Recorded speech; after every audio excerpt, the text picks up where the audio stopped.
une femme normale, qui est mariable, qui respecte son pasteur, plus que son mari, les gens même respectent le pasteur plus que leur propre père. Le pasteur dit envoie-moi 200 000. Son papa dit envoie-moi 200 000. Il envoie d'abord pour le pasteur. Est-ce que toi tu peux réussir? Toi tu peux réussir dans la vie? Le ciel même te sera fermé. On ne réussit pas dans cet état. Non, tu dois honorer l'homme de Dieu d'abord. C'est l'homme de Dieu qui t'a mis au monde. Mon daddy, papa. Et on prépare, on envoie au pasteur, on fait tout. Et pendant que le monsieur dit, mais tu vas voir, laisse-moi, païen, inconverti. Il m'a béni l'homme de Dieu, à savoir si vous ne couchez pas ensemble. Tu respectes ton pasteur, ton daddy, ton bishop, et tu méprises même, et à cause des veillées, tu ne peux pas aller avec ton mari. Il m'en va à la veillée pour oui, non. Est-ce que toi tu peux réussir? Tu es tombé sur celle-là. Mais tu vas tomber sur la pire des femmes, une des nièces directes de Jézabel. Jolie extérieurement, beauté éphémère, mais un poison éternel. Et des foyers sont brisés, des foyers sont bancals. Et pourquoi? Parce qu'on a sémé la zizanie. Ta mère sorcière pendant cette part. Fais attention. Fais attention à quoi? Ta mère là, qui est sorcière, pourquoi elle t'a pas mangé depuis? Et puis maintenant, si on a découvert qu'elle est sorcière, mais c'est pour que tu l'amènes à Christ. Aujourd'hui, dans l'église évangélique, beaucoup ne peuvent pas aller dans leur propre famille, au village. Ils ne parlent pas avec leurs parents. Non, ta maman est sorcière, ton papa, ta grande soeur que tu vois. On se dit qu'avec tout ça, ça allait ouvrir au moins l'intelligence de quelqu'un pour dire, il faut que je me ressaisisse pour aller dans le droit chemin.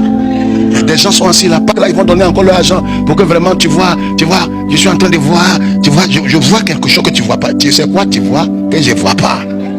Aide-moi à voir. Le Dieu de mon prophète. Quel prophète? Une minute, arrête d'exposer ton fils. Cher papa, arrête d'exposer tes enfants.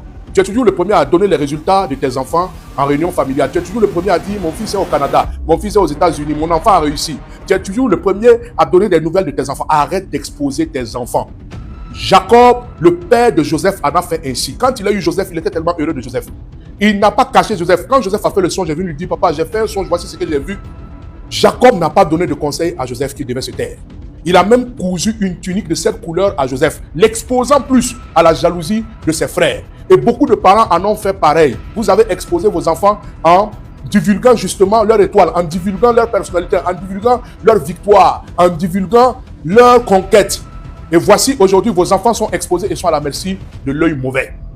Lorsque Jacob a exposé Joseph en lui cousant la tunique et en montrant son amour délibéré pour lui, il l'a exposé à ses propres frères qui l'ont vendu. S'exposer, c'est se vendre. Cache ton enfant, éduque ton enfant à ne pas s'exposer. Travaille à ce que ton enfant puisse entrer dans sa destinée. Que Dieu vous bénisse. Pour ceux qui veulent avoir un compte TikTok monétisable ou bien une chaîne YouTube monétisable, veuillez me contacter. Vous avez déjà mon numéro sur WhatsApp. Mon numéro WhatsApp sur la vidéo, c'est le plus 228 98 09 96 31. Plus 228 98 09 96 31. Si vous voulez avoir des comptes TikTok monétisables ou bien des chaînes YouTube monétisables, contactez-moi tranquillement et puis on va gérer ça par WhatsApp. C'est de ça qu'il s'agit. Que Dieu vous bénisse. On se dit à la prochaine et ciao.